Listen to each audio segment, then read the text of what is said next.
일단 저희 디오시네마란 프로그램은 올해 처음으로 신설됐는데요. 저희 MMC 필름 앤 비디오가 신설한 두 가지 프로그램이 이제 위대한 잠하고 디오시네마입니다.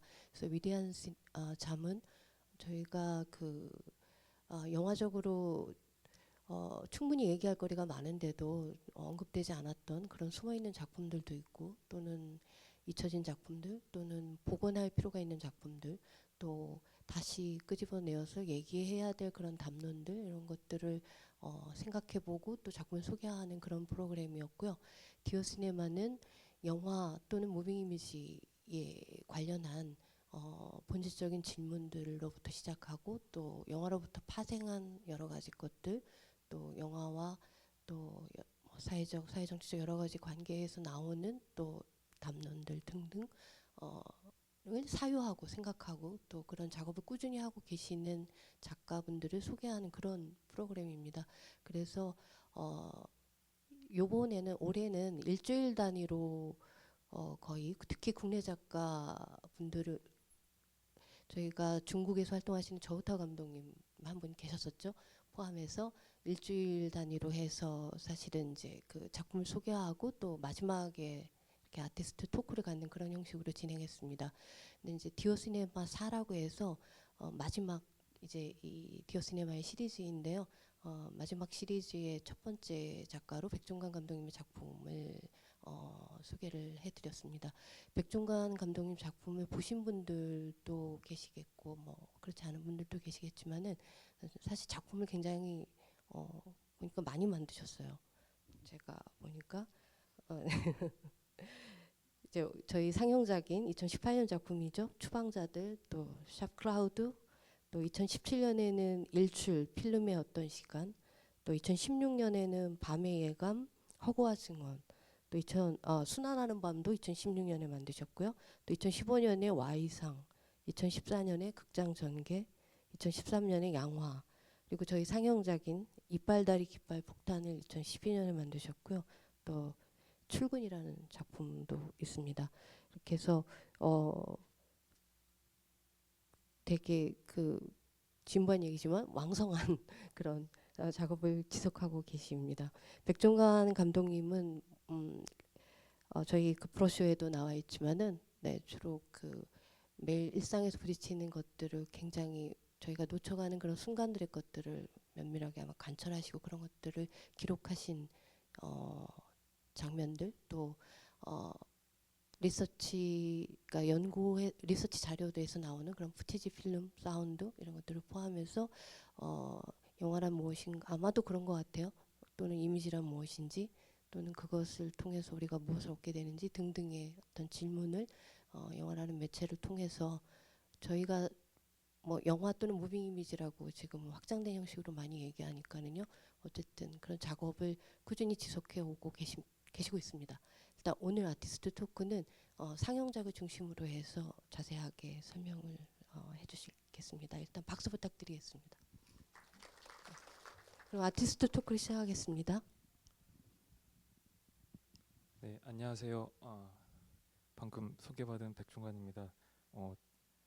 소개를 잘 해주신 것 같아서 제가 뭘 더 첨언을 해야 할지 모르는 건 아니고요. 근데 뭐 어쨌든 오늘 오셔서 조금 당황하실 분들도 있을 거라고 생각하는 게, 이제 아티스트 토크가 보통 Q&A 형식으로 진행되기도 하잖아요. 근데 오늘은 일단 제가 제 작업 위주로 프리젠테이션을 한 1시간 정도 하고, 그 다음에 질의응답을 받는 걸로 진행되는 걸로 알고 있습니다. 그래서 저는 소개해 주신 것처럼 작업을 많이 만들기는 했는데요.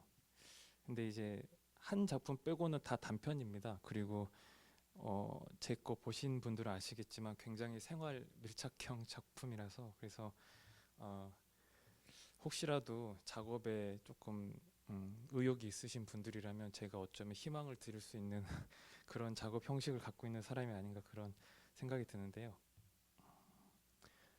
여기 제가 써놓은 건, 가운데 있는 거는 폴 발레리라는 분의 정신의 위기라는 글에서 제가 최근에 읽고 있거든요. 1919년에 쓰신 글인데 저도 정신의 위기고 지금 사회도 정신의 위기인 것 같아서 재밌게 읽고 있는데 아, 제 작업 어떻게 보면은 간단하게 조금 모호하긴 하지만 간단하게 약간 제 작업이 설명되는 것 같기도 해서 제가 좋아하는 문장이라 썼고 그 다음에 제 이빨 다리 깃발 폭탄이라는 작업을 보신 분은 기억하실 수도 있는데 그 밑에 있는 거는 정영근이라는 포크 가수의 40억 년 후라는 노래 가사의 일부예요. 근데 너무 특이하고 아방하죠. 예. 난 공에다 40억 년 후에 목욕비는 얼마나 될까 굉장히 이상한 가사인데 이 가사를 제가 인용한 이유는 뒤에 설명을 해드리도록 하겠습니다. 제가 작업한 걸 좀 리스트업을 했고요. 이 중에 제가 이제 이번에 프로그램에서는 4개의 작업을 하얀색으로 된 걸 보여드렸고 근데 대부분 원래 저는 좀 조용하고 대사가 없는 영화들을 만듭니다. 왜냐면은 제가 이렇게 작업할 땐 별로 숙기가 없어서 배우들하고 작업을 잘 못해요. 네, 그래서 추후에는 스태프들과 함께 뭐 배우와 함께 작업을 할 생각이 있지만 그럼에도 불구하고 순환하는 밤하고 이빨다리 깃발 폭탄이 가장 수다스러운 작업이라는 걸 먼저 말씀드리고 싶어요. 그래서 4개 중에 절반이 수다스러운 영화라서 다른 제 작업도 약간 말이 많지 않을까 생각하실 수도 있는데 저 순환하는 밤과 이빨다리 깃발 폭탄을 빼면 거의 대사가 없는 작업들입니다. 예. 일단은 제가 시간 순으로 이렇게 보여드렸는데 이빨다리 깃발 폭탄 얘기부터 간단하게 하도록 하겠습니다. 그 여러 사람들이 반복의 중요성을 얘기하는데요. 아마 여기 계신 분들 대부분은 제 영화를 아마 근데 토크만 들으러 오신 분들도 있을 것 같고요. 보셔도 이렇게 자주 보신 분들이 당연히 없을 테니까 제가 일부분을 간단하게 조금 더 보여드리고 그 다음에 대화를 토크를 이어가도록 하겠습니다. 참고로 잘 보이시나요? 예, 꼭 뭐 읽지 않으셔도 되는데 제가 일단 첫 번째로 간단히 설명드리는 이빨다리 깃발 폭탄이란 작업은 제가 2012년부터 본격적으로 조금 작업을 많이 만들기 시작했는데 제가 이제 작가 활동을 시작하기 전에 그러니까 군을 제대하고 학부 생활을 하고 이제 일반 회사에서 신입 사원으로 초년 활동을 했던 2010년까지 2006년부터 2010년까지 제가 라디오를 원래 좋아했기 때문에 항상 들었고 그걸 녹음한 음원 파일을 2011년에 퇴사를 하면서 시간이 너무 많았어요. 그래서 한번 다시 들어보는 게 어떨까 싶어서 할 일 없이 그 수많은 시간의 라디오를 다시 듣기 시작했습니다. 근데 듣다 보니까 그 오롯이 저의 20대와 2000년대 후반의 한국 사회의 일단의 그림자들이 흥미롭게 녹아 있는 걸 발견할 수 있었어요. 이제 거기에는 보통 라디오라는 게 저희 지금은 팟캐스트를 많이 듣기 때문에 팟캐스트는 굉장히 자기의 의지에 따라서 여러분들이 듣고 싶은 이야기나 노래를 선택할 수가 있는데 라디오는 좀 그렇진 않죠. 물론 내가 좋아하는 DJ가 있고 뭐 어떤 일주일에 어떤 요일에 어떤 게스트가 나와서 어떤 식의 노래를 소개한다 이런 걸 정보를 알고 있으면은 내가 어느 정도의 그 선택권을 가질 수 있지만 하지만 굉장히 어떤 지금의 여러분들에게 많은 선택권과 가능성이 주어져 있는 시스템과는 다르게 라디오는 훨씬 낭만적인 매체인 것 같고 그 이유는 우연성에 있는 것 같습니다. 그래서 저는 이제 라디오 듣는 걸 좋아했는데 추후에 이렇게 제가 녹음해 놓은 것들을 들어보니까 재밌는 것들이 많이 발견이 됐어요. 그래서 이거를 갖고 작업을 하면 재밌겠다. 대신에 사운드 작업만 하고 그러면은 까만색 화면을 보여줄 것인가 생각했을 때 그러면 안 될 것 같고 마침 제가 이제 사운드 기록은 2006년부터 2010년까지 지속됐는데 영상 기록을 제가 2007년에 굉장히 그 싸구려 SD 소니 캠코더를 하나 사서 특별한 목적 없이 제가 항상 돌아다닐 때마다 그걸 가지고 녹화를 했었습니다. 그래서 이렇게 우연과 필연이 겹쳐진 그런 저의 사운드 기록과 이미지 기록을 재밌게 좀 몽타주하고 콜라주 해보고 싶었어요. 네, 그래서 일단은 여러분들이 보신 분도 있지만 일부를 조금만 보고 그 다음에 이야기를 이어가도록 하겠습니다.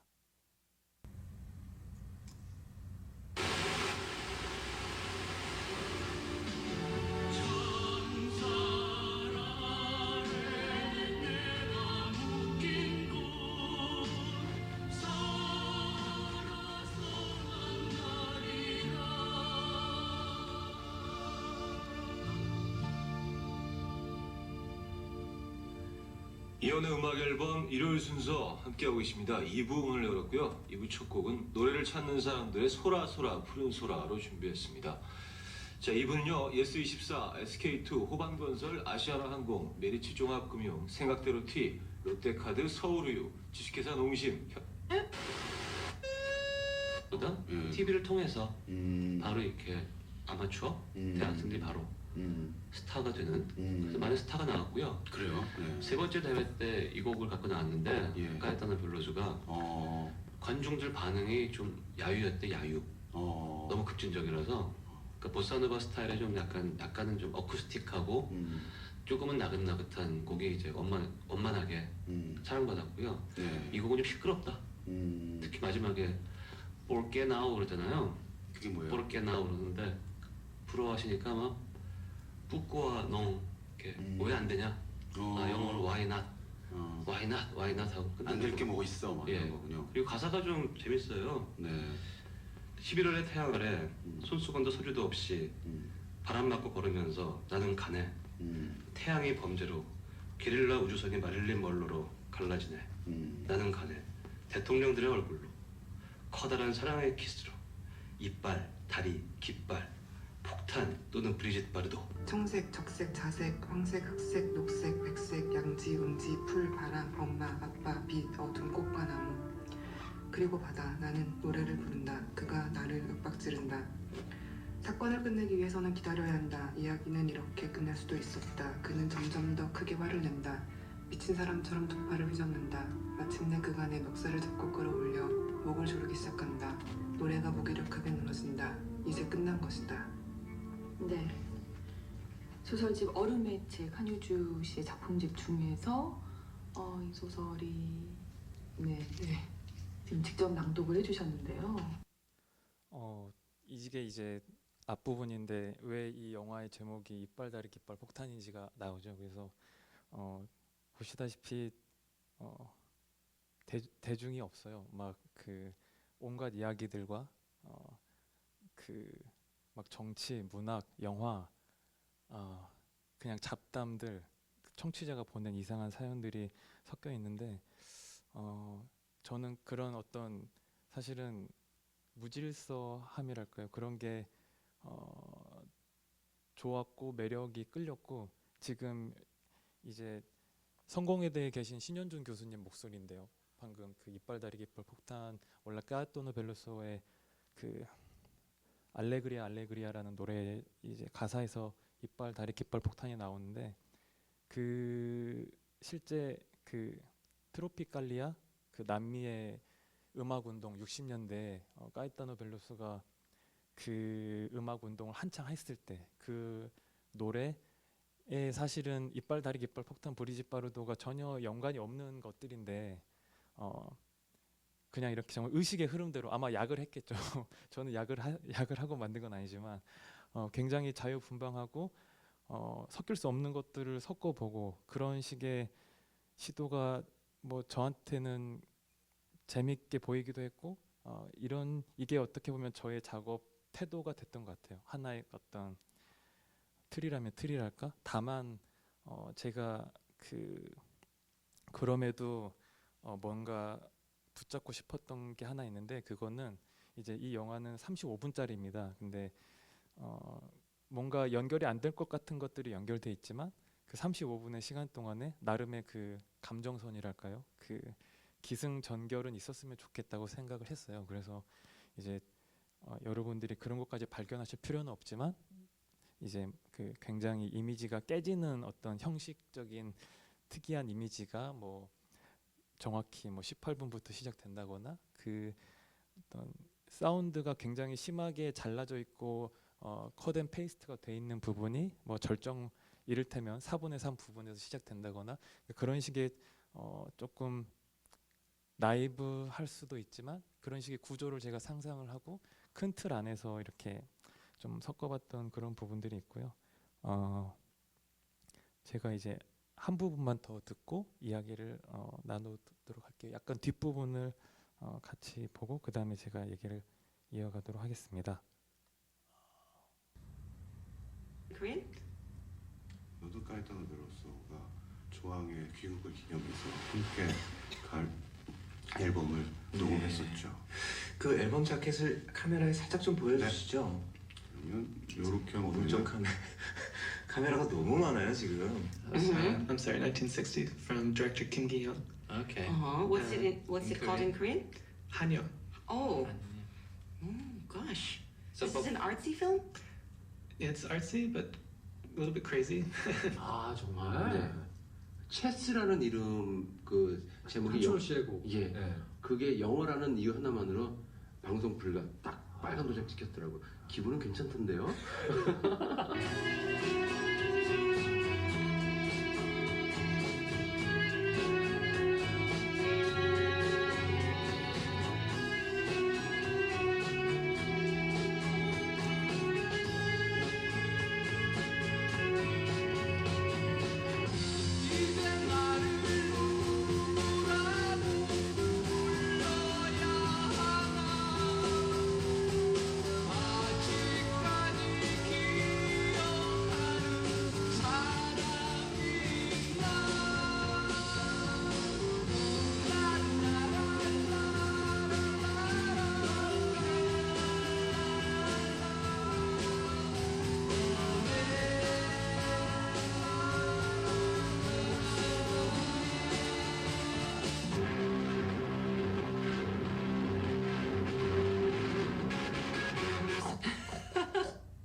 동료들이 오랜 애청자 깃발, 맹세. 게릴라 바다. 다리, 소녀. 깃발, 폭탄, 기억, 쓰레기. 지가 되고 있는 동료들이 지금은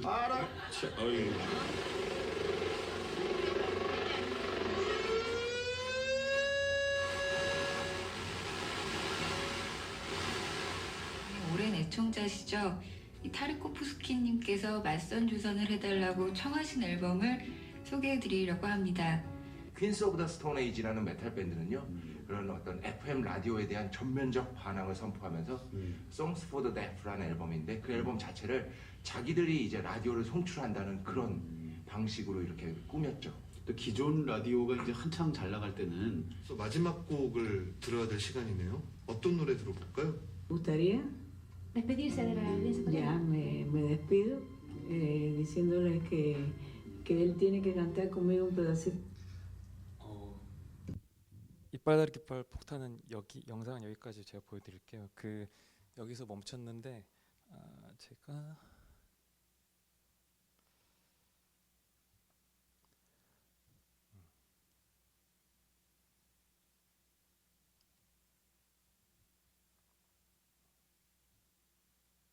네, 그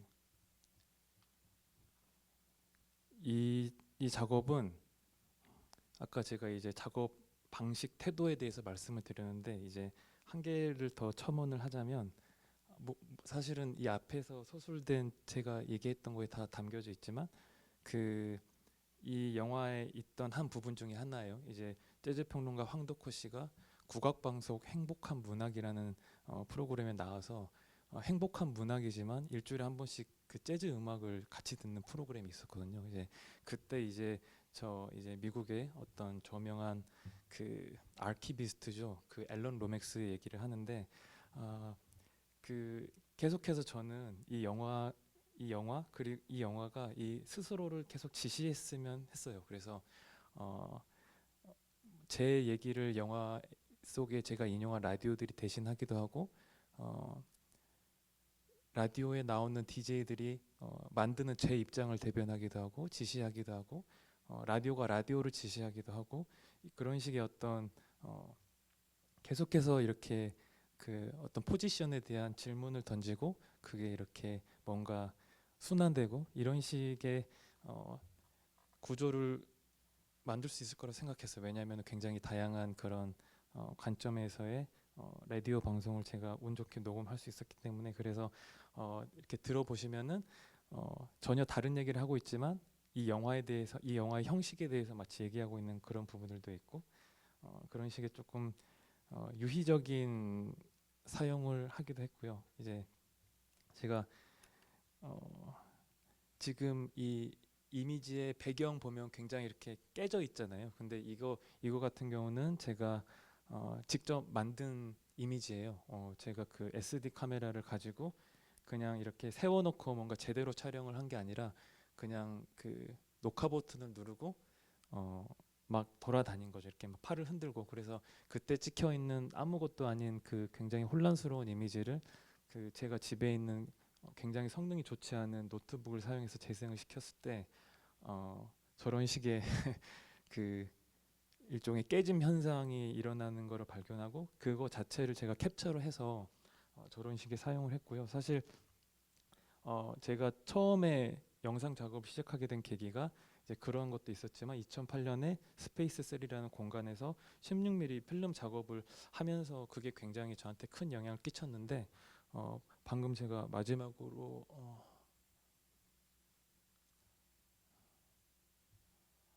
이 장면 같은 경우도 원래 그 제가 만든 16mm 영화 필름에 그 16mm 필름 영화를 제가 영사를 하고 그거를 다시 디지털로 기록한 다음에 일부러 제가 깨짐 현상을 만들어서 만든 어떤 움직이는 이미지거든요. 그래서 이때는 그 이야기의 어떤 장르나 정말 온갖 라디오들이 섞여 있는 것뿐만 아니라 뭔가 이렇게 다양한 매체들을 가지고 영화를 만들고 싶었어요. 그래서 내용뿐만 아니라 형식적인 면에서 정말 제가 사용할 수 있는 모든 기계들을 툴을 사용해서 한번 정말 why not 하는 생각으로 만들었던 작업이에요. 그래서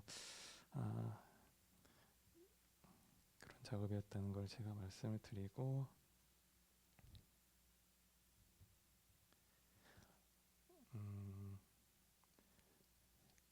그래서 제가 짧게 이건 제가 2008년에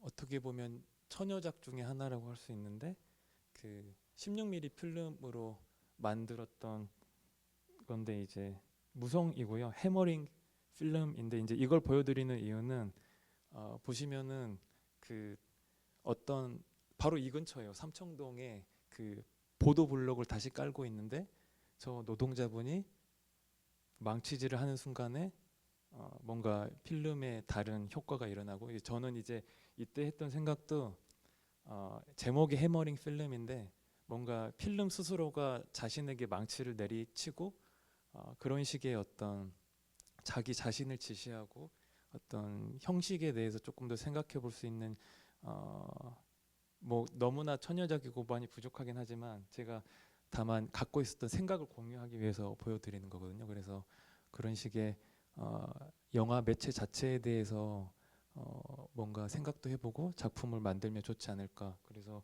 제가 이제 처음에 2008년에 이런 식의 이상한 작업도 했었습니다. 예.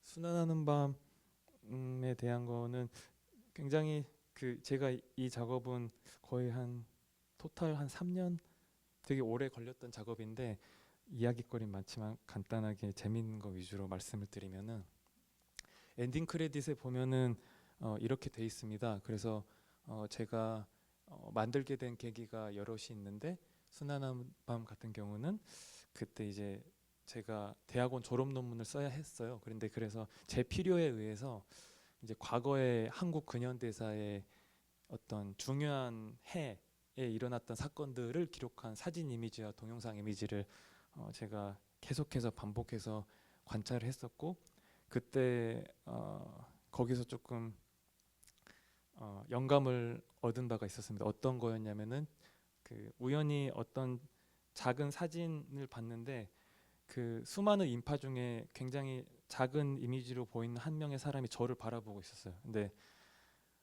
그때 뭔가 저는 찌릿했거든요. 근데 아마도 그 사람이 당연히 저를 바라본 건 아니고 카메라에 찍히고 있음을 인지하고 카메라 렌즈를 봤을 수도 있고, 아니면은 우연히 그냥 카메라가 있는 쪽을 바라봐서 카메라를 본 건 아니지만 결과적으로 저의 그 정면을 바라보고 있는 결과물이 나왔을 수도 있는데, 어쨌든 그때 그 과거에 있는 어떤 사람과 나의 눈이 마주쳤음에 저는 어쨌든 거기에 조금 느낌을 계속 간직하고 있었는데 이제 다른 계기가 있었습니다. 그래서 2015년 11월에 이제 민중 총궐기 집회가 있었어요. 여러분들도 이제 곰곰이 생각해, 이게 백남기 씨가 그때 물대포에 맞아 쓰러졌던 그때인데, 저 때 이제 박근혜 대통령이 전 대통령이 복면 시위를 비판하는 말이 나오고, 새누리당이 11월 25일에 그 지시법 개정안을 새로 하면서 복면 시위 금지법을 상정을 합니다. 기억하실 텐데 뭐 말도 안 되죠. 아주 말이 안 되는 것까지는 아니고, 이제 외국 같은 경우에 이제 정말 아주 극단적인 뭐 KKK 이런 단체 같은 경우는 실제로 복면을 금지하기도 하는데, 근데 우리나라 같진 않았죠. 당연히 우리나라 그 새누리당이 추진했던 거는 굉장히 상식에 부합하지 않는 그런 거였는데, 그래서 그때 이제 이런 어이없는 일이 발생한 다음에 많은 시민들이 그때 자기 스스로 가면을 만들어 나왔어요. 그래서 저도 이제 이 당시에 계속해서 집회에 나가서 촬영을 하고 있었고, 근데 너무 인상적이었어요. 이 가면을 쓴 우리의 모습들. 그리고 이때 제가 운이 좋게 그 상기시킬 수 있었던 텍스트가 있었는데, 그때 제가 이제 역시나 그 논문의 압박 속에 있었는데 우연히 그 데리다의 마르크스의 유령들이란 책을 읽고 있었어요. 근데 여기 보면은 데리다가 면갑 효과라는 어떤 개념을 설명을 합니다. 그래서 여기 이제 하이라이트 된 데만 보면은 어떤 사물은 우리를 응시하는데 우리는 우리를 보는 이 사물이 거기에 있긴 해도 그것을 보지 못한다. 이러한 비대칭성은 동시성을 무너뜨리고 우리에게 몰 시간성을 환기하고 우리를 응시하는 일을 우리가 보지 못하는 것, 우리는 이를 면갑 효과라고 부를 것이다. 근데 여기서 레퍼런스는 햄릿입니다. 그래서 그 햄릿을 보면 햄릿이 아버지 유령을 만나는데 이 아버지 유령이 그 투구를 쓰고 있어요. 그래서 그 아버지 유령의 눈을 쳐다볼 수가 없거든요. 그래서 그 햄릿에 나오는 투구, 면갑 효과를 이 데리다 같은 경우는 차용을 해서 이런 식으로 이제 어떤 유령성, 시간성에 대해서 자신의 논지를 설파하는데, 이게 너무나 그 당시에 그 제가 마주쳤던 거리에서 마주쳤던 이미지들, 그리고 제가 그 전에 그 한국 근현대사에서 근현대사를 기록한 이미지들에서 발견할 수 있었던 그것들을 뭔가 연결해주는 단서같이 느껴졌습니다. 그래서 재밌게 책도 읽고 이제 그렇다면은 내가 길거리에서 마주쳤던 그 얼굴 이미지들에다가 가면을 입히고 햄릿의 텍스트를 사용해서 작업을 해야겠다 이렇게 생각했었어요. 그래서 이제 이 장면 같은 경우도 지금 두 개의 레이어가 있어요. 그래서 이제 그 밑에는 제가 2015년에 직접 찍은 그 동영상을 캡처를 해서 제 렌즈를 바라보고 누군가 제 렌즈를 바라보고 있는 순간 캡처를 하고요. 그 다음에 제가 이제 그 몇 년에 걸쳐서 나름대로 아카이빙을 했던 과거의 이미지 중에 그 형태가 딱 맞는 거를 찾는 작업을 했습니다. 이것도 굉장히 조금 되게 노가다인데, 근데 이제 이렇게 하나씩 발견할 때 너무 기뻤어요. 그래서 이제 그런 거를 굉장히 지난한 작업인데, 그래서 어떤 현대의 이미지와 그 과거의 형태가 맞는 것들을 찾아가면서 만들었습니다. 그래서 근데 이제 제가 그 당시에 그 조금 햄릿의 텍스트만으로는 그걸로도 충분할 수 있지만 그 전에 제가 읽었던 텍스트들에서 그런 기억과 이미지의 존재성에 대해서 함께 사유할 수 있는 조금 질문을 해줄 수 있는 텍스트들을 기억을 해냈고, 그래서 뭐 예를 들어서 뭐 여기 제가 적어놓은 아우스터 제발트의 소설이나 뭐 단테의 신곡, 뭐 여러분들이 그런 거 많이 접하실 수 있는데 그런 것들을 인용했어요. 그래서 그 저는 이 작업을 이제 한 문장으로 설명하면은 저 맨 위에 있는 문장을 이제 제가 이제 조금 각인을 스스로 시켜서 가지고 있는데, 저거는 이제 그 자크데리다가 그 대담집에서 에코그라피라는 책에서 한 얘기인데, 이제 기억의 빛이 절대적으로 잔들되는 것이 아니고 다르게 연결된다는 말이 있습니다. 그래서 그 다르게 연결됨이 뭐가 있을까에 대해서 생각을 되게 많이 했었어요. 그래서 분명히 그 어떤 60년의 어느 날에 사진에 찍힌 어떤 익명의 누군가가 저와 눈이 마주쳤고, 그 사이에는 엄청난 단절들이 있죠. 시간적으로도 단절돼 있고 공간도 그렇고, 그것이 이제 원래 필름 이미지였고, 그렇다면 필름은 그 필름 관광지의 빛, 그 사람의 어떤 반사된 빛이 뭔가를 남겨서 그걸로 이제 사진이 됐을 텐데, 그걸 다시 내가 디지털적으로 기록하고 가져왔기 때문에 굉장히 그 사이에 수많은 단절이 있음에도 불구하고 다르게 연결된다는 거예요. 그래서 제가 이 작업 같은 경우는 뭐 이미지랑 사운드, 그래서 굉장히 어긋나면서 기묘하게 연결되는 거를 상상을 했었어요. 그래서 내레이션하고 자막이 일치하다가 어긋나기도 하고, 실제 이 원래 햄릿은 5장까지 있지만 여기선 6장이 나오고요. 예, 이미지와 사운드가 일치하다가 떨어지기도 하고, 그리고 제가 이제 하나 더 좀 주요하게 생각했던 게, 햄릿은 남자잖아요. 근데 일부러 제가 그 최희진 배우님을 캐스팅해서 여성의 목소리로 햄릿의 그 대사를 읽었습니다. 근데 이제 이거는 공유하면 재밌을 것 같아서 가지고 왔는데, 제가 이제 이 작업을 위한 리서치 과정에서 굉장히 여러 가지 햄릿 영화들을 보게 됐어요. 그래서 뭐 가장 유명한 60년대에 나왔던 어떤 뭐 햄릿을 비롯해서 그 에단 호크가 주연한 2000 햄릿인가요? 하여튼 모든 햄릿의 영화는 다 봤어요. 예, 뭔가 도움이 될까 해서. 근데 가장 흥미로웠던 거는 이겁니다. 1921년에 나온 햄릿인데요. 햄릿이 여자예요. 예. 그래서 보시면은 이제 좌측 상단에 보면은 오피리아 당연히 여자인데, 그 햄릿 역할을 하고 있는 여자도 그 아스타 닐슨이란 배우인데요. 예.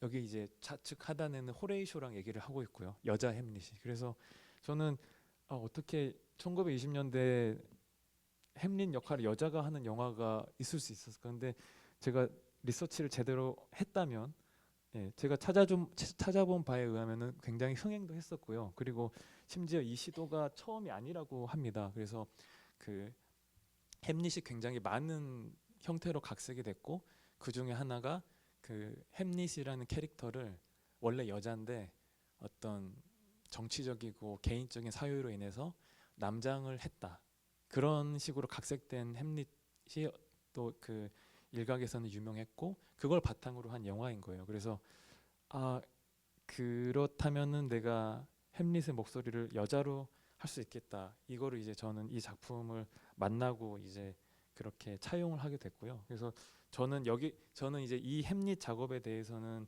제 필요에 의해서 거기까지만 차용을 했는데, 여기 이렇게 여성주의 연구하시는 분들은 이렇게 영화를 가지고도 연구를 하면 재밌는 또 뭔가 연구가 나오지 않을까, 혼자 그렇게 생각했었습니다. 예. 저는 그런 능력이 안 되기 때문에 누군가 해주시면 너무 좋을 것 같고요. 예. 예, 제가 말씀드렸듯이 햄릿이 스크린을 보며 등장할 리가 없겠죠. 근데 가공의 육막 음악을 만들었고 거기에 이렇게 뭔가 이어지면서도 다르게 이어지는 것들을 제가 연출을 했고요. 이 부분만 제가 짧게 다시 한번 같이 보고 보여드리고 다음 걸로 넘어가겠습니다.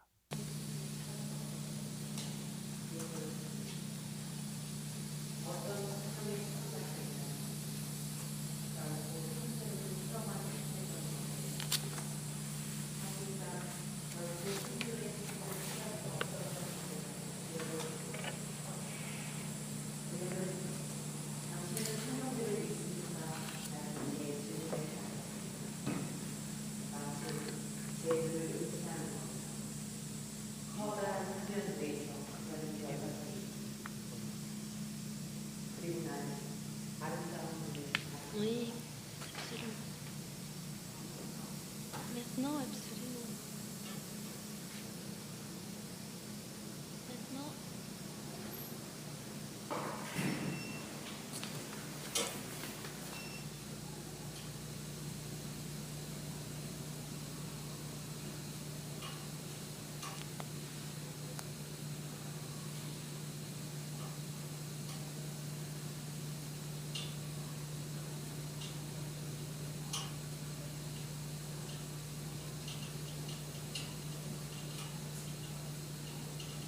너는 무엇이길래 이 늦은 밤을 곱고 늠름한 모습으로 침범하였는가?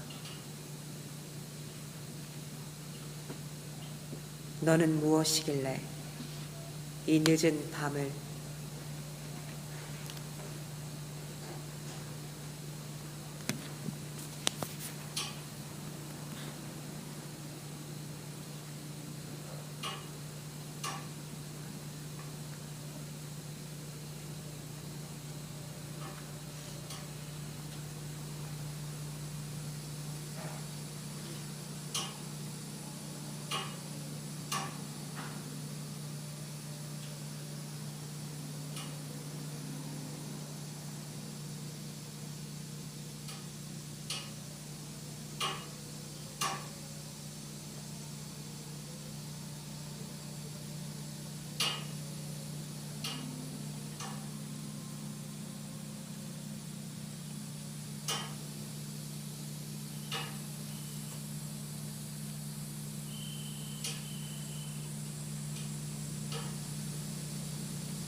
이제 제가 클라우드부터 말씀을 드릴 건데요. 앞에 그 이빨다리 깃발 폭탄하고 순환하는 밤은 이제 이빨다리는 제가 무수한 라디오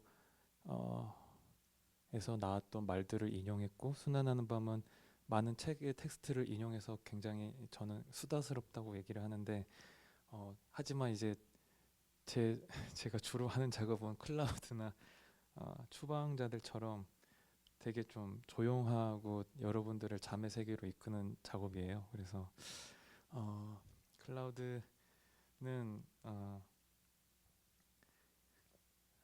이 두 가지 작업이 합쳐진 건데요.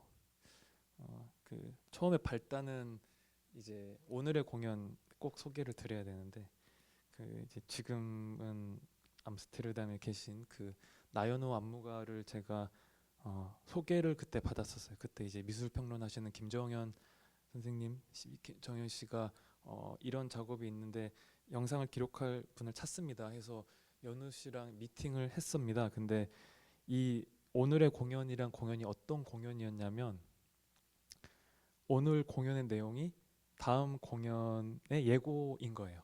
네, 그냥 그게 전부입니다. 공연의 내용이. 그냥 그리고 이제 그 다음 공연에 대한 공지와 메시지를 전달하는 그 핵심을 빼고는 굉장히 열려 있는 공연이었고 이 장소는 이제 광진구의 구이백정이라는 굉장히 재밌는 장소인데 그때 이제 오늘의 공연에 아마 세 번째 였던 것 같아요. 오늘의 공연 세 번째였고 그래서 저 때 이거는 제가 영상을 같이 보면서 설명을 드려도 좋을 것 같거든요. 그래서 뭐랄까요? 굉장히 열려 있는 컨셉의 공연이었습니다. 여기 지금 퍼포머가 3명의 퍼포머가 있는데 몇 가지 질문들을 퍼포머들이 가지고 있고요. 관객이 이 공간에 들어오면은 그들이 준비한 질문에 다가가도록 유도를 하고 이제 그 질문은 대부분 이제 이지선다인데 이지선다 중에 어떤 하나를 결정하면은 그 결정에 따라서 다음에 그 퍼포머들의 행동과 질문지가 달라지는 간략하게 말씀드리면 그런 퍼포먼스였어요. 근데 그래서 사실은 틀만 잡혀져 있지 어떤 관객이 오고 그들이 어떤 선택을 하느냐에 따라서 결과가 달라지는 정말 그냥 열려 있는 공연이었는데 저는 이제 그 컨셉을 듣고 너무 재밌었고 근데 그래서 이거를 그냥 단순히 기록을 하는 걸로 끝나는 게 아니라 이걸로 조금 별도의 영상 작업을 만들고 싶은 욕심이 들어서 이제 몇 가지 카메라 조금 특이한 디자인을 했습니다. 그래서 이제 여기 보시면은 주로 이제 3개의 다른 앵글이 있고요. 제가 이제 각 앵글별로 약간의 의도적인 그 후반 작업을 통한 어떤 깨짐 현상과 원래 카메라가 내재하고 있던 고장 상태로 인한 깨짐 상태를 이용해서 기록을 했어요. 근데 이제 그렇게 된 이유는 제목에서 여러분들이 유추하실 수도 있지만 그 어떤 데이터의 직물성 저희가 요새 많이 굉장히 사용하고 있는 그 클라우드 어떤 데이터 그 자체를 조금 자연스럽게 보여줄 수 있는 부분도 있고 근데 그거를 제가 가져왔던 이유는 제가 보통 이렇게 무용하시는 분들 공연하시는 분들하고 대화를 했을 때 그들의 퍼포먼스가 실연 이후에 사라지고 마는 거에 대해서 많은 안타까움을 얘기하시고 그것을 어쨌든 그 영상으로 잡아둘 수 있지만 어쨌든 그게 실연된 공연과는 다르고 그렇다면 이 영상으로 기록한 이 공연은 어떻게 봐야 할까 이 퍼포먼스의 운명에 대한 대화를 제가 몇몇 분들과 재밌게 나눴던 기억이 있는데 그래서 이게 이제 어떻게 보면은 데이터에 있고 없음이 될 수도 있고 퍼포먼스에 있고 없음이 될 수도 있고 실제 이제 이때 이 퍼포먼스는 한 3시간, 2시간 반 이 정도에 걸쳐 됐는데 거의 2시간 정도는 관객분들이 많이 안 와서 텅 비어 있었거든요. 이 하얀 장소가. 근데 저는 텅 빈 장소에 이렇게 누가 올까 혼자 기다리면서도 그 비어 있는 공간이 그냥 비어 있는 공간처럼 느껴지진 않았어요. 예. 근데 그거는 이제 제가 이 촬영을 설계하는 단계에서도 이제 조금 느끼고 예상했던 바였는데 그래서 뭔가 텅 비어 있으면서도 그 퍼포먼스의 어떤 가능성을 잠재하고 있는 이 공간을 조금 재밌게 보여주고 싶다. 그래서 그리고 이제 이 공연의 내용 자체도 굉장히 확률과 우연에 몸을 맡기고 있는 그런 작업이었기 때문에 내용과 형식 면에서 그런 식으로 느슨할 수 있지만 조응을 하는 부분이 있겠다 싶어서 이런 작업을 하게 됐습니다. 그래서 네. 처음에 이제 그렇게 시작이 됐었고요. 약간 제가 후반부를 보여드리면은 네 이런 네 지금은 저 나연우 퍼포머의 발바닥에 이제 그 이지선다 관련된 답변 이런 게 있었던 거고 이것도 우발적인 상황이에요. 그 나연우 안무가의 딸인데요. 예. 갑자기 침입을 해서 퍼포먼스를 균열을 내고, 근데 이제 사실은 어떤 틀은 있다고 했지만 이 퍼포먼스 성격 자체가 깨지면 깨진 대로 그걸 수용할 수 있는 그런 작업이었기 때문에 그대로 제가 담았고, 네. 근데 이제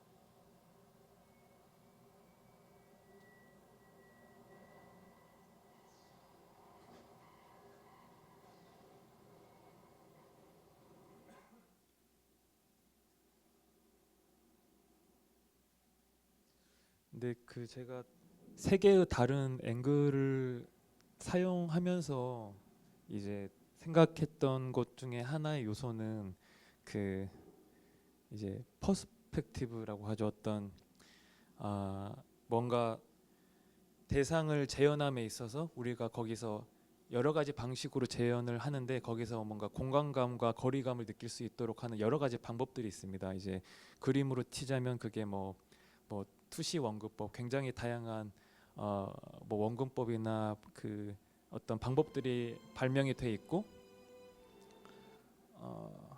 근데 이제 제가 약간 이 작업을 설계할 때 그런 쪽에 관심을 갖고 있었고, 그게 이제 어떻게 연결이 되는 거냐면은 이 데이터로서의 클라우드, 그리고 이제 뭔가 있으면서도 없으면서 없는 그런 퍼포먼스, 그리고 그 어떤 존재론적인 사유를 했을 때 이제 자연스럽게 구름이라는 메타포를 제가 리서치를 하고 공부를 했어요. 그래서 사실은 제가 미완의 프로젝트인데 지금도 여전히 진행하고 있는 프로젝트 중에 하나가 이제 구름의 이론이라는 프로젝트를 하고 있습니다. 그게 뭐냐면은 그 프랑스의 미술사학자 위베르 다미시가 구름의 이론이라는 책을 예전에 낸 게 있어요. 근데 저는 당연히 미술 그리고 사학에 굉장히 문외한인데, 다만 거기서 이제 다미시가 그 과거 고전 회화부터 현대 회화까지, 그리고 동서양을 막론하고 여러분 생각하시면은 굉장히 다양한 형태의 구름들을 우리가 회화를 통해서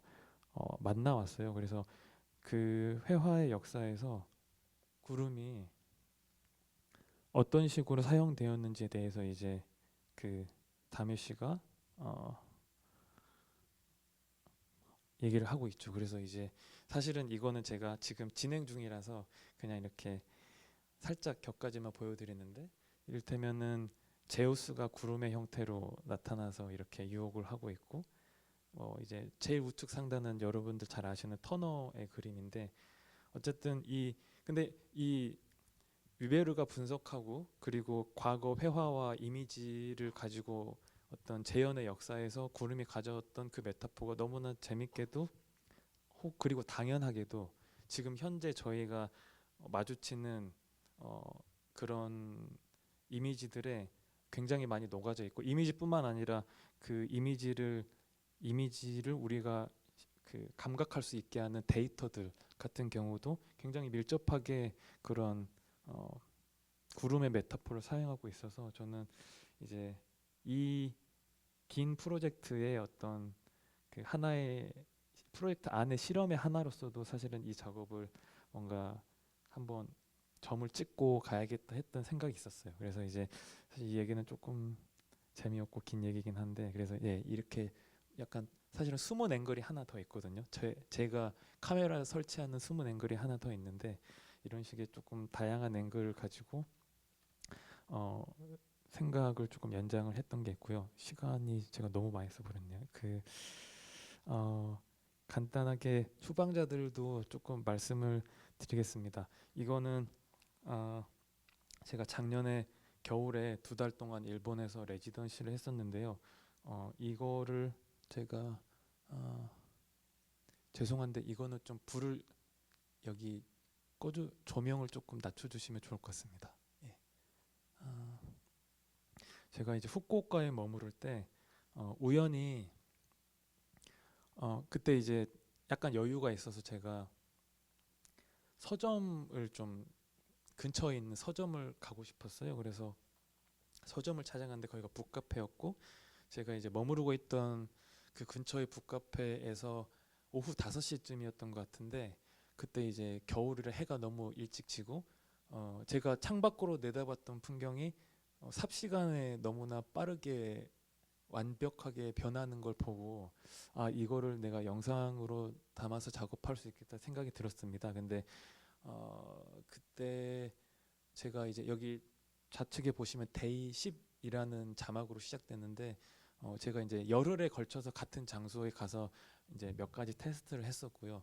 근데 열흘을 다 간 건 아니고 실제로 이제 한 4번에 걸쳐서 갔었고 갈 때마다 이제 제가 카메라 위치와 앵글과 뭐 프레임 사이즈 이런 거를 포커스를 바꿔가면서 뭔가 그 해가 지면서 그 고정된 프레임 안에서 바뀌는 것들 그게 이제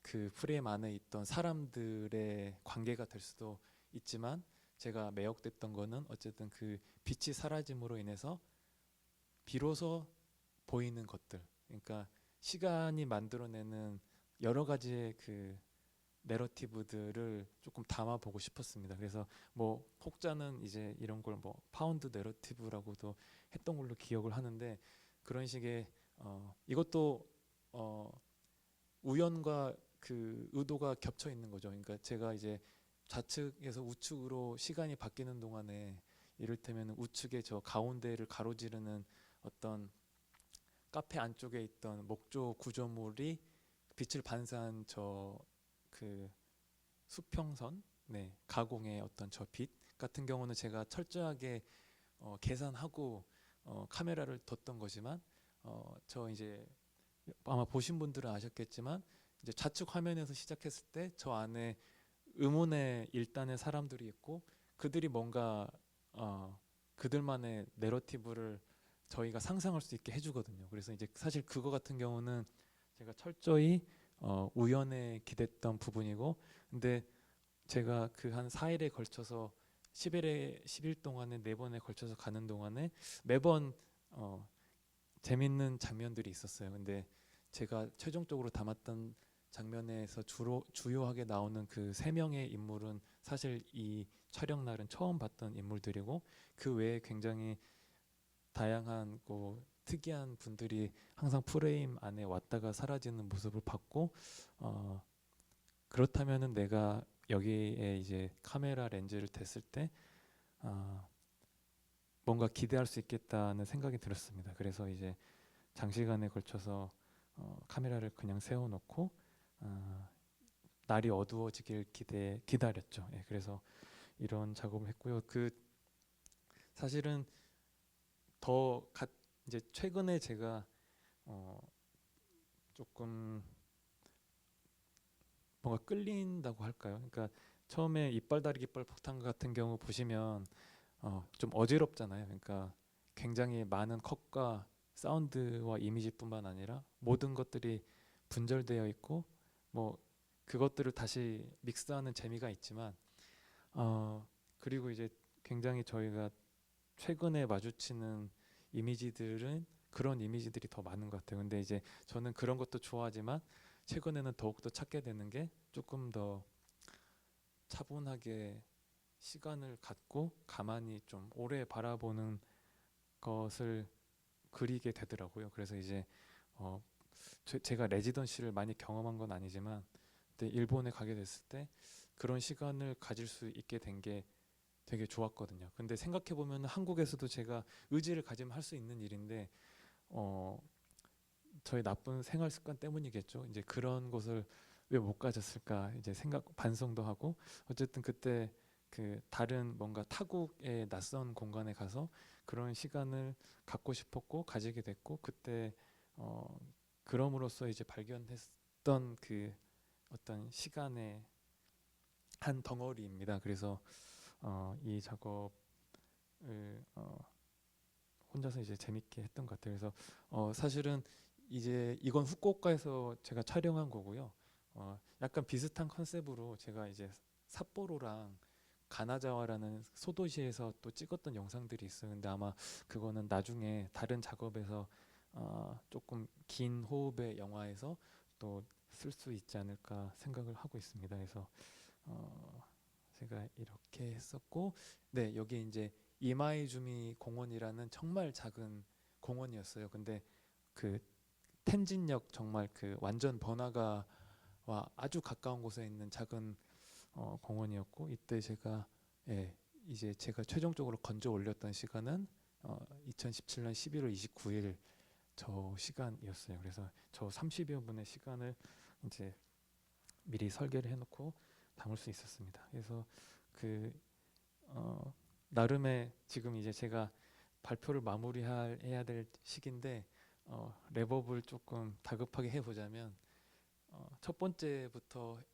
이빨다리도 그렇고 이 작업도 그렇고 뭐 사실 근데 실험 영화 하시는 분들이 많이 그런 태도를 갖고 있지만 이제 제가 조금 정교하게 설계를 하려 하고 의도를 갖고 틀을 만들려고 하는 부분도 있는데 늘 그게 제 의지대로 되진 않고, 하지만 그 의지대로 되지 않는 우연의 그것을 많이 좀 열어두고 거기에 그 포착되는 것들을 뭔가 재밌게 버무려서 제 스스로가 재밌게 작업을 하려고 하거든요. 그래서 결국은 그런 결과물들 위주로 작업이 된 것 같고, 특히 이제 제가 이번에 소개한 4가지 작업은 그런 작업들이었던 것 같습니다. 그래서 네. 이거는 이빨다리 깃발 폭탄에 나오는 말들인데, 그래서 네, 재난 속에서 계속 작업을 하고 있고요. 저는 지금 딱 6시네요. 네, 여기까지 발표를 하도록 하겠습니다. 경청해 주셔서 고맙습니다. 네. 네, 차분하게 너무 잘 설명을 해주셔서 궁금했던 많은 것들이 또 알게 되는 그런 시간이었던 것 같습니다. 4편의 작품을 저희가 상영을 했는데요. 저는 개인적으로는 다 좋은데 그 이빨다리 깃발 폭탄이 하고 마지막에 추방자들이 저한테는 개인적으로 다가오는 그런 작품이었어요. 근데 왜냐하면 2개가 굉장히 지금 말씀하신 것처럼 다른데 반대로 또 일치하는 그런 부분들이 있는 것 같고, 그러니까 산만하게 좀 분절된 것 같지만 특히 이 이빨다리 깃발 폭탄에 보면은 이렇게 막 좀 저화질에 마구 찍은 것 같지만 이렇게 무슨 여자의 그 귀걸이가 이렇게 달린 귓 부분이 뭐 나오는 부분도 있고, 그리고 촛불 시위 때의 장면들에 저도 현장에서 있었지만 정말 그 초코볼이죠. 그 경찰들하고 그쪽에서 나왔던 그 수많은 카메라들이 기억이 나는데 그게 굉장히 의도인지 아닌지 모르겠지만 되게 이 불일치하는 것 같지만 어떤 우리에게 연상시키는 그 많은 것들이 있는 그런 작품이어서 저는 정말 재밌는 작품이 아닐 텐데 되게 재밌게 봤어요. 그 작품을. 또 멘트 하나하나도 그 라디오에서 들리는 멘트들이 우리가 그냥 우리한테 쌓여 있는 그 많은 것들, 기억들을 이렇게 건드리는 부분들이 있어서 좋았었고, 또 이 추방자들 같은 경우는 저는 이제 영화를 보면서 사실 모니터로 볼 때에는 제대로 못 느꼈어요. 그러니까 이 변화되는 게 시간에 이렇게 아주 눈에 보이지 않는 그런 변화가 온전히 안 느껴졌는데 이제 큰 화면으로 보니까 그제서야 그게 다가오더라고요. 그래서 이게 꼭 반드시 이거는 극장에서 봐야 되는 작품인 것 같고, 또 이 작가가 카메라 뒤에서 보는 그 어떤 응시하는 것이 정말 진정으로 그 관객과 공유할 수 있는가라는 거에 대한 그 생각을 하게 하는 그런 작품이었었는데 결과적으로는 이렇게 그 이 네 편 작품 다 보면 어떤 그 시간 자체가 그 이렇게 유령처럼 그냥 잔상으로 남는 것 같기도 하고 그러면서 저희 그 시간을 통과하는 우리 존재의 어떤 관련된 그런 많은 것들을 생각하게 하는 사유하게 하는 그런 작품들이어서 저는 개인적으로 좋았습니다. 또 뭐 또 그 이건 저의 그냥 그 감상평이고요. 한 가지 질문 저의 개인적인 질문을 하고 관객 여러분들 질문을 좀 받도록 하겠습니다. 일단 추방자들 같은 경우에 제목이 이방인도 아니고 추방자들이어서 좀 의아했어요. 근데 영어 제목은 History of Perception 뭐 이렇단 말이에요. 그래서 영어 제목은 되게 너무 작품과 딱 맞아요. 또 어떻게 보면 그래서 왜 추방자들로 그 제목을 이렇게 정하셨는지 좀 궁금해요. 그 제가 방금 설명할 때 일단은 그 저의 감정 상태와 작업 태도, 그러니까 그 하나의 어떤 장면을 오랜 시간 가만히 보고 싶다고 말씀드렸었잖아요. 근데 어떻게 보면 저는 그거를 이제 스스로를 유배하고 추방했다고 생각을 했고요. 이제 그런 게 하나가 있고 그 다음에 그 이제 여기 보면은 일종의 서스펜스를 기대했던 부분인데 어쨌든 처음에 시작할 때 프레임 안에 뭔가 인물들이 들어오고 주인공인 것처럼 있다가 사라지잖아요. 일단은 일종의 약간 맥거핀처럼 이게 제가 처음에 걱정했던 게 어쨌든 27분짜리 원테이크 영화인데 카메라에 무빙이 없고 약간의 그런 서스펜스를 좀 유도하고 싶었던 생각도 있어요. 그래서 뭔가 제목을 추방자들이라고 하면은 뭔가 저 인물들에게 뭔가 사건이 생길 수도 있겠다. 그렇다면은 뭔가 조금 관객들이 조금 더 그 시간을 견디는데 주무시지 않고 조금이라도 더 영화를 보실 수 있지 않을까 이런 굉장히 실용적인 생각도 있었고요. 근데 그것보다 더 컸던 거는 그 아까 저의 태도에 대한 것도 그렇고 이제 이거를 보다 보면 처음에는 누구나 그렇지만 그 어떤 프레임을 의식한다기보다 그 이제 안에 있는 인물들 굉장히 여러 인물들이 있고 자동차가 지나가기도 하고 여러 가지 요소와 사물들이 있는데 거기에 제각각 관심을 갖게 되는 것들이 있고 이제 그것들이 변화가 생기는데 근데 결국은 이제 한 20 뭔가 시간이 지나면은 그 바라보는 사람이 어떻게 보면 배반을 당하는 거죠. 그래서 저는 저한테는 그 다른 기대를 갖고 있었고 다른 걸 보고 있던 사람들을 또 추방한다는 의미가 있었어요. 그래서 뭔가 그들에게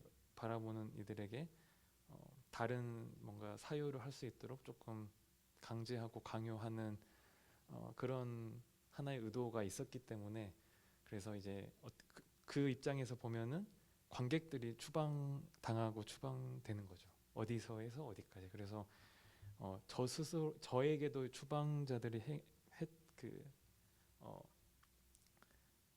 적용이 되고 그 다음에 영화 안에 있는 사람들한테도 적용이 되고 관객들에게도 추방자들이란 타이틀을 달 수 있지 않을까 이제 그렇게 생각을 해서 제목을 정했었습니다. 네. 되게 아이러니한 제목 같은데요. 그 영화로부터 추방되는 건 아니겠죠. 네. 저는 약간 이제 연상되는 작가 중에 프랑스 작가 중에 이제 장클로드 루소라는 그 작가님이 계신데 그분 같은 경우는 이제 그 이렇게 호텔 방의 창문 밖으로 보이는 풍경이라든가 뭐 아니면 침대에 본인이 앉아 있지만은 이제 계속 응시하는 바라보는 거를 그냥 쭉 찍어서 어떻게 보면 그냥 찍은 것 같은데 근데 그 예전에 그 파리에서 그 감독님을 만나서 한번 이제 얘기를 들은 적이 있는데 동네에 카페가 이렇게 있는데 항상 자주 가는 곳이래요. 근데 이제 찍을 수 있는 공간이라는 게 있다라는 거죠. 그러니까 무수히 많은 그 공간이 다 거리도 있고 있는데 그것만이 대상이 될 수 있는 거 아까 말씀하신 것처럼 뭔가 느끼셨잖아요.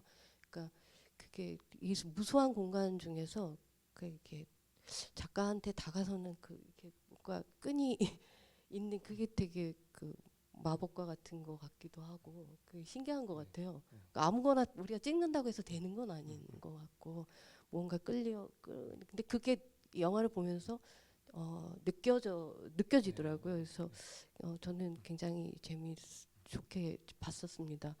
근데 이제 클라우드 같은 경우도 보면 이제 카메라 세대 이렇게 다르게 앵글을 쓰셨는데 사실 이제 아까 말씀하신 것처럼 데이터라는 그런 부분도 있지만 저는 보면서 이제 운동성이라고 해야 될까요? 그러니까 움직임이 우리가 바라보는 프레임 안에서의 움직임에 대해서 생각하게 했던 작품이 아닌가 저는 개인적으로는 그렇게 생각을 했어요. 그래서 우리가 움직이는 것 자체도 보는 움직임을 우리가 바라볼 때에 갖는 느낌에 대해서 이게 이제 일그러질 때 또 다른 느낌을 받게 되니까 그게 이제 움직임이 일그러지면 또 시간도 따라서 같이 어떤 변화의 것들을 이렇게 저희한테 전달해 주지 않나 하는 점에서 클라우드를 저는 그런 부분에서 좀 봤었습니다. 순환하는 밤 같은 경우에 아까 이제 햄릿 여자 그런데 저는 정말 그 부분은 전혀 생각을 못했던 부분인데 그냥 그저 이 내레이터를 이렇게 그냥 좋아하시는 분이라서 그냥 목소리 썼나 보다 정도 생각을 했었는데 그게 아니어서 되게 흥미로운 그런 부분이었던 것 같은데 로렌스 올리비에의 햄릿도 보셨죠? 근데 거기도 보면 마지막에는 거의 얼굴 그러니까 이마 쪽만 나왔던 엔딩 부분이 그랬던 것 같아요. 근데 그래서 이게 얼굴이 갖고 있는 많은 것들 이 무게감이라 그럴까요? 특히 순환하는 밤은 그게 되게 압도적인 그런 작품이라 그건 아마 많은 관객분들도 느꼈을 것 같습니다. 그래서 저는 제 그냥 느낌을 좀 말씀을 좀 장황하게 드렸고요. 관객분들의 질문을 좀 제가 받아볼게요. 네, 궁금하신 분들 손 들어 주시면. 네. 질문 받기 전에 네. 그러니까 장클로드 루소 감독 하니까 이제 하고 싶은 얘기가 그러니까 우리가 뭐 하늘 아래 완전히 새로운 게 없다는 얘기가 있지만 뭐 클라우드도 그렇고 사실 이제 이빨다리 깃발 폭탄도 굉장히 컷이 많고 뭔가 잘라져 있지만 기본적으로 기본 소스들은 기본적으로 조금 롱테이크 제가 오래 찍은 게 많고요. 근데 이제 돌아보면 뭐 추방자들 같은 경우는 당연히 누군가는 워홀을 떠올릴 수도 있고 또 저는 이제 오래전부터 뭐 제임스 베닌 같은 감독 작품들 보면서 거기서 느꼈던 게 많이 있었거든요. 근데 아마 제가 은연중에 그런 게 남아 있어서 제가 이제 후쿠오카에서 그 장면을 봤을 때도 작업을 이렇게 딱 들어갈 수 있었던 것 같아요. 예, 좀 추방의 시간이 필요할 것 같아요. 왜냐하면 사실 그렇죠. 약간 고독한 왜 이렇게 낯선 곳에 그런데 가야만 그게 집중한다 그러나 이렇게 바라보는 그런 힘이 생기지 않나 하는. 이렇게 모국에서의 이거는 그냥 진짜 생활이 돼버려서 습관적인 생활이 많이 있기 때문에 이렇게 눈을 제대로 못 뜨는 그렇게 되기도 하는 것 같아요. 좀 질문을 그럼 관객분들 질문 없으세요? 네. 네, 안녕하세요. 저는 개인적으로 감상을 얘기하자면 이빨 다리 깃발 폭탄이랑 순환하는 밤을 재밌게 봤고요.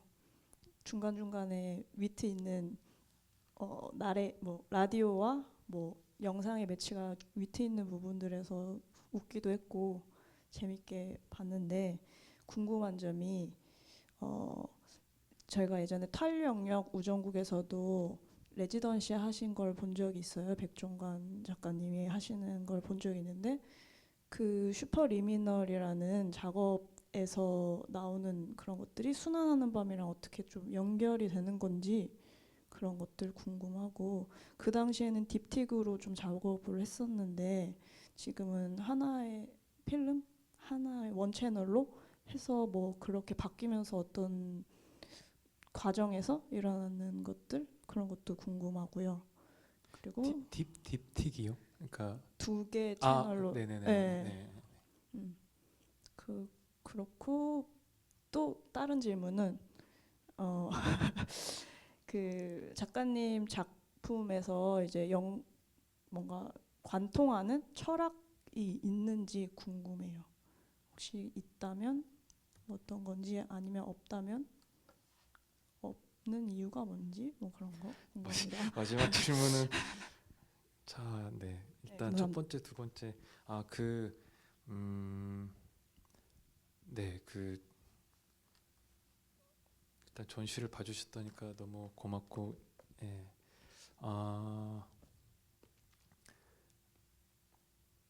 네, 할 말이 굉장히 많은 부분인데, 지금 저분께서 질문해주신 개념이 슈퍼리미널이란 얘기를 하셨는데, 그게 이제 제 첫 번째 개인전 제목이었는데요. 간단하게 그 말씀을 드리고 제 순환하는 방법, 그 연결을 설명을 드리자면, 그 이제 2012년에 돌아가신 그 크리스 마커라는 프랑스 영화 감독이자 사진 작가이자 소설가이자 멀티미디어 아티스트 분이 계셨어요. 이제 제가 그분에 대해서 연구 논문을 썼는데, 근데 그분께서 일종의 만들어낸 조어 중에 하나예요. 이제 슈퍼리미널이라는 게, 보통 우리가 그 심리학을 공부하신 분들은 뭐 서브리미널 이런 거, 아마 식역하, 뭐 지각 이런 거 할 때 아마 리미널이라는 단어에 대해서 경계를 설명하는 거죠. 근데 이제 그때 마커가 슈퍼리미널을 얘기했던 건 뭐냐면은, 우리가 이제 어떤 이미지 홍수 속에 살고 있는데, 이 수많은 프레임들이 그냥 스쳐 지나가는데, 그 중에 어떤 하나의 프레임을 건져 올리자는 일종의 어떤 그 사람만의 태도랄까? 그러니까 서브리미널이 아니라 이렇게 슈퍼 초감각적인 초경계, 이거를 우리가 꼭 반드시 의지적으로 뭔가 그런 그 물결 속에서 스쳐 지나가는 이미지를 길어내자, 이런 어떤 그 의지를 가지고 이제 슈퍼리미널이라는 얘기를 했었는데, 근데 그게 이제 순환하는 방 같은 경우도 정말 간단해요. 사실 뭐냐면은, 제가 아까 보셨듯이 2015년에 제가 포착한 이미지들 같은 경우에는 스틸 사진기로 제가 그들의 이미지를 찍은 게 아니라 동영상으로 그때 현장에 나가서 영상을 찍었고, 그걸 제가 이제 집에서 후반 작업을 하면서 그걸 이제 프레임을 하나씩 뭔가 이렇게 멈춰보고, 그러니까 그 프레임들을 그냥 뭔가 이렇게 하나의 프레임으로 제가 지각하고, 그러니까 지각하지 않고 이렇게 뭔가 동영상으로 인지하고 이런 게 아니라, 그 어떻게 보면은 이미 시간으로서 지각할 수 없는 그 프레임 하나를 제가 일부러 하나씩 그 작업한, 어떻게 보면 그런 방법론일 수도 있고 태도일 수도 있는데, 그거를 슈퍼리미널이라고 할 수도 있죠. 그래서 이제 그렇게 연결이 되고요. 투 채널 작업도 기회가 되면은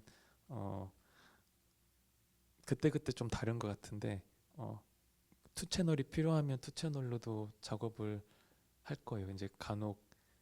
네네네. 그거는 네, 지금은 제가 최근에는 이렇게 전시 기회가 많지 않아서, 근데 어떤 공간이나 여건이 되면 당연히 필요하다면, 필요했을 때 투 채널이나 쓰리 채널이나 다양한 형태로 할 수 있을 것 같습니다.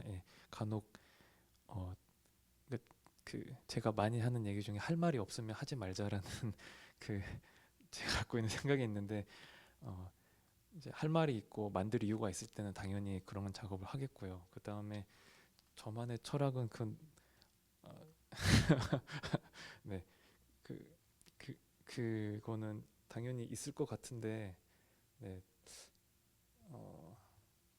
그거는 제가 스킵 제가 말씀드렸던 것 같아요. 그래서 거기에 대해서는 답변을 하기가 좀 힘들 것 같습니다. 네. 근데 질문해 주셔서 고맙습니다. 네. 또 질문 있으시면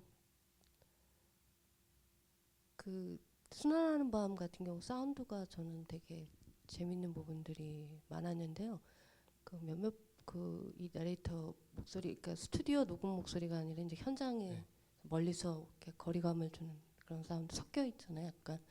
그래서 이게 일방적으로 이 내레이터의 이 목소리로 이렇게 그 주입되는 식으로 듣는 게 아니라 조금 약간 변주가 있는 것 같아서 그런 부분이 굉장히 재밌었는데, 사운드 작업도 시간이 많이 걸렸을 것 같아요. 어떻게 그 사운드 할 때 주요 이렇게 그 뭐죠? 고민했던 부분들, 네. 그런 부분은 어떤 거였나요? 제가 그 이미지 레벨에서 고민하는 것들을, 그리고 이제 거기서 부족하다고 생각했던 거를 사운드를 통해서 뭔가 좀 하고 싶었어요. 그래서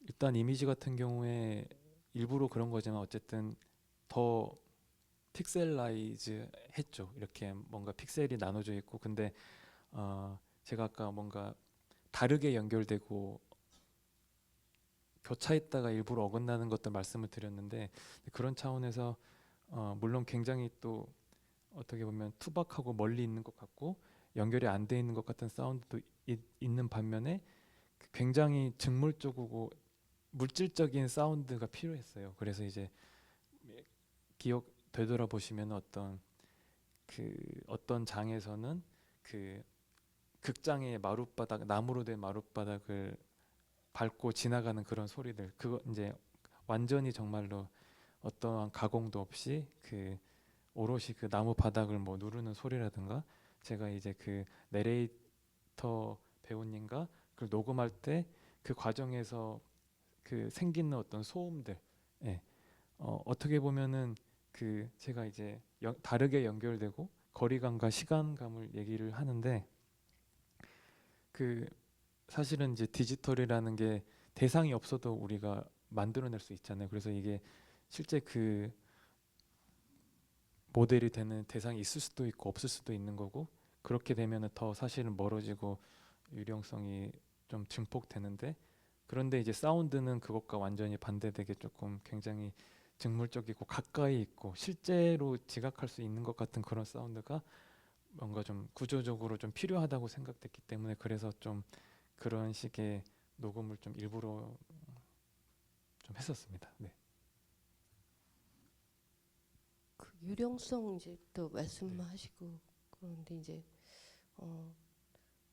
크라우드도 그렇고 추방자들도 그렇고 이제 그 그림으로 치면은 이제 한참 바라보다 보면 이제 소실점이라는 게 또 있으니까 이렇게 그 우리가 보는 육감으로 이렇게 파악하는 그런 공간감이나 뭐 어떤 이미지가 사라지는 이제 그 부분이 있잖아요. 그런 소실되는 그런, 거기까지의 그게 이제 아마도 이런 롱테이크 작업하시는 작가분들이 가지고 있는 뭐랄까요? 그 되게 아주 어려운 지점일 것 같기도 해요. 그러니까 그 지속성을 어떻게 어디까지 끌고 가서 어떻게 보여줄 것인가. 그 어떻게 작업을 할 때, 물론 그냥 사실 대부분의 작가들은 저는 개인적으로 제 생각으로 그냥 본능적으로 작업하실 것 같은데 그래도 그 어떤 그 방법론 이런 게 있다고 하면은 조금 얘기를. 네. 제가 이해를 잘 못했어요. 그러니까 그 예를 들면 어디까지 보여줄 것인가라는 거죠. 네. 어디서 끊고 네네네. 이런 몽따주와는 다른 네네네네네. 부분인 것 같아요. 네. 일단은 처음에 근데 이제 촬영을 시작하기 전에는 이제 대충 설계를 하고 들어가면 몸이 힘들어지니까 가급적이면은 뭔가 틀거리는 좀 잘 하려고 하긴 하지만, 근데 뭐 정말 그렇긴 하지만 항상 가면은 계획대로 하지는 안 되는 것 같은데, 근데 이를테면 끊는 그런 걸 생각해 보면 일단 어떤 일이 발생할지 모르고 그렇기 때문에 컷을 잘 안 부르죠. 그래서 네, 다행히도 이제 제가 일단 지금은 필름 작업을 하지 않고 있고, 그렇다면은 디지털 카메라로 작업을 하면은 뭐 경제적인 그런 거나 제가 부담 없이 롱테이크를 찍어도 되기 때문에. 근데 너무나 하계사님도 잘 아시겠지만 이제 장단점이 있죠. 근데 저는 좀 늘 항상 여지를 많이 두고 길게 찍는 것 같고요. 근데 이제 그 추방자들 얘기를 말씀을 드리면은, 사실 이제 저 작업을 보여드린 건 27분인데 뭐 2시간 찍을 수도 있고 3시간 찍을 수도 있습니다. 그래서 2시간 찍어서 그렇죠. 네. 더 2시간 동안 볼 수도 있죠, 사실. 볼 수도 있고 더 좋은 평가를 받을 수도 있어요. 예. 막 아무스테르담 다큐멘터리 영화제에서 초청하고 그럴 수도 있는데 근데 저 때는 저도 잘 모르겠는데 근데 제가 추방자들이라는 제목도 굉장히 일찍 저는 저 작업할 때 마음속에 있었고, 왜인지 모르겠는데 이제 여러분들이 그 암전된 극장에서 정확히 아마 보셨을 수 있을 것 같은데, 그 처음부터 마치 주인공처럼 있었던 3명의 인물들이 있잖아요. 그 사람들이 프레임을 나가기 전에 컷을 하고 싶었어요. 네. 그래서 이제 실제로 찍은 게 저는 한 30분 조금 넘어요. 실제로 찍은 건. 근데 그들이 프레임 안에 있을 때 저는 이거를 그냥 끝내고 싶었어요. 그래서 그러니까 제목은 추방자들이라고 정하고, 뭔가 관객도 나도 너희들 그리고 이제 프레임 안에 있는 이들에게도, 근데 이제 추방을 종용했음에도 불구하고 그들이 추방되고 재면 안 되겠다는 마음이 있었나 봐요. 그래서 그들이 실질적으로 추방되기 전에 컷을 해야겠다는 저도 모르는 생각이 있어서 일단 그때는 제가 그랬었습니다. 네네. 그 여자가 와서 카메라를 보죠. 네, 네, 한번. 네, 네, 근데 그럼 좀 설명을 했나요? 이렇게 찍겠다고 양해를 구한 건가요? 아니죠. 전혀 그런 게 아니고요. 그냥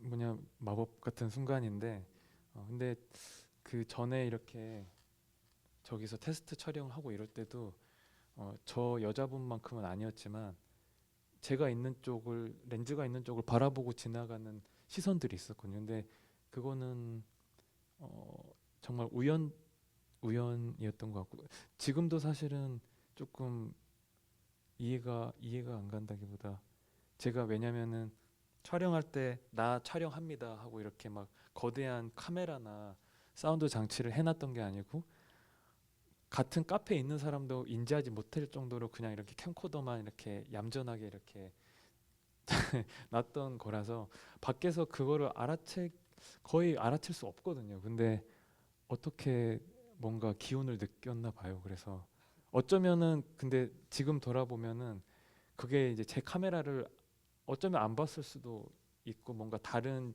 제 주변의 무언가를 보고 그랬을 수도 있죠, 사실은. 그래서 그거는 모르는 일인데, 어쨌든 그거는 전혀 뭔가 미리 계획되거나 안내를 하거나 이런 건 아니고, 그냥 그 여자분께서 우연히도 그렇게 시선을 주셨어요. 심적으로는 딱 느껴져요. 네. 카메라를 느꼈어라는 게 느낌으로 오더라고요.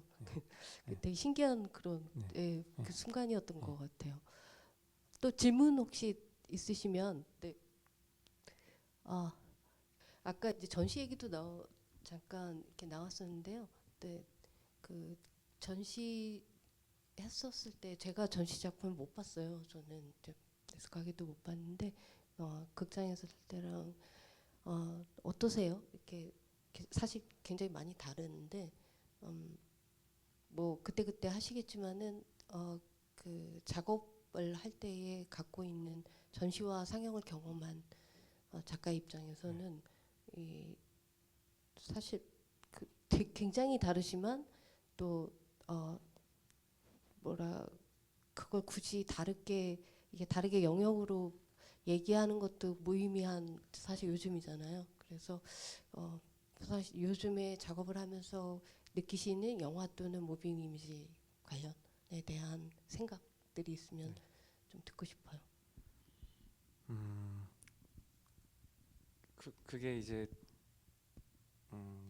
최근 몇 년뿐만 아니라 그런 무빙 이미지가 블랙박스와 화이트 큐브에서 어떤 식으로 받아들여지고 작가들은 작업을 하고 이게 많이 저도 그런 얘기들과 이론과 얘기를 접하고 자연스럽게 고민을 하고 있는데요. 근데 그 이빨 다리 깃발 폭탄에서 이제 스쳐가는 이야기 중에 그 EBS 한영애의 문화 갑자기 제목을 까먹었다. 근데 그 한영애 씨가 진행했던 그 문화 포커스 그 포커스는 아니고 하여튼 거기에 이제 정연두 작가가 이제 자기가 이제 모마의 이를테면 MMC의 이런 극장처럼 모마의 극장이 있죠. 근데 그 극장에서 자신이 그 자기의 그 롱테이크 작품을 상영했던 경험을 얘기하는 짤막한 부분이 있는데 그때도 이제 정연두 작가가 그 얘기를 했었죠. 그러니까 자기가 전시 공간에서 영상을 보여줬을 때는 관객들이 훨씬 극장보다 자유롭게 이동할 수 있고 관객 스스로의 그 동선과 어떤 시선에 의해서 그 스스로가 편집자가 되고 편집이 되잖아요. 근데 그 모마 뉴욕 그 현대미술관 극장에서 했더니 야 내가 경험해보지 못했던 관객들의 집중성과 자기 스스로도 그것을 느껴본 적이 없었는데 어떻게 보면 이 극장 환경이 가질 수 있는 그런 관람의 다른 그 경험에 대해서 크게 느꼈다고 얘기를 하는데 저는 이제 뭐 극장 경험이 먼저였고 그래서 처음에 사실은 전시 기회를 갖게 됐을 때는 사실 그 처음에는 차이를 잘 몰랐고 그래서 뭐 그 크게 어떤 이게 전시니까 전시를 위해서 이런 식의 컨셉을 가져야겠다 생각을 못했었는데 근데 이제 몇 번 운 좋게도 경험을 하다 보니까 이제 말씀드렸던 듯이 너무나 이 그 관객에게 주어지는 그 제한이 많이 다름에 따라서 받아들이는 게 너무 달라지기 때문에 뭐 사운드라던가 정말 최종적으로 이게 어떻게 받아들여지는가를 생각해 보면은 편집이나 사운드나 모든 면이 그게 제가 정답인지는 모르겠지만 제 나름대로의 그 관람 환경을 고려하면은 많이 그 형태가 달라지는 것 같아요. 그래서 순환하는 밤 같은 경우에는 어떤 시간적인 제약 때문에 이 형태 그대로 전시가 됐던 적도 있고 제가 이제 여유가 있었을 때는 뭐 2채널로 다시 만들기도 하고 이런 적도 있었는데 근데 이제 그럴 때는 확실히 이제 제가 조금 다른 시도들을 했었거든요. 그래서 이게 이제 분명히 전시장에서 이 사람이 17분 내내 앉아서 볼 수는 없을 것이다. 그런 분들도 당연히 계시지만 많진 않고요. 그렇다면은 이 사람이 그 17분이라는 시간의 어느 부분에 있어도 뭔가 조금 이 주제를 당연히 전적으로 감각하기는 힘들지만 그래도 주요한 단서를 뭔가 알아챌 수 있는 그런 식의 작업을 만들고 싶은 욕심은 조금 있죠. 뭔가 어쨌든 소통을 하고 싶기 때문에 그래서 고민을 계속 하고 있는데 계속 하고 있습니다. 뭐가 많은지 잘 모르겠는데. 그러면 그 구름 프로젝트가 또 그렇게 연결될 수도 있지 않을까 하는 생각도 드는데요. 네, 지금은 근데 그거는 저는 이제 일반적인 극장 상영이 머릿속에 있긴 한데요. 말씀하신 것처럼 그 워낙에 레퍼런스로 쓸 수 있는 이미지들이 많고 그거를 조금 다양한 형태로 보여주고 그게 꼭 스크린이 아니라 어떤 실제 3D 공간에서 하면은 또 재밌을 것 같다는 생각을 저도 하고 있어서 나중에 그렇게 할 수 있었으면 좋겠습니다. 마지막으로 이제 그 논문도 크리스 마커이시고 그래서 작품을 보면서도 뭐 순환하는 밤 같은 경우는 뭐 정말 크리스 마커의 영향을 저희가 느낄 수가 있어요. 사실 정말. 근데 크리스 마커가 그러니까 어떤 점이 그 가장 그 개인적으로 크리스 마커의 작업에 영향을 받으셨는지 네, 궁금합니다. 그 어떻게 보면은 마커를 좀 뭐랄까요, 조금 막 화려하고 세련된 감독은 아니거든요. 그러니까 그 이를테면은 그 사람의 친구들이라고 하면은 뭐 아녜스 바르다, 고다르, 뭐 알랭 레네 다 베스트 프렌드들인데, 사실 그런 다른 일군의 그 당시 프랑스 작가들을 떠올리면은 어떻게 보면은 심심한 작업이라고 할 수 있지만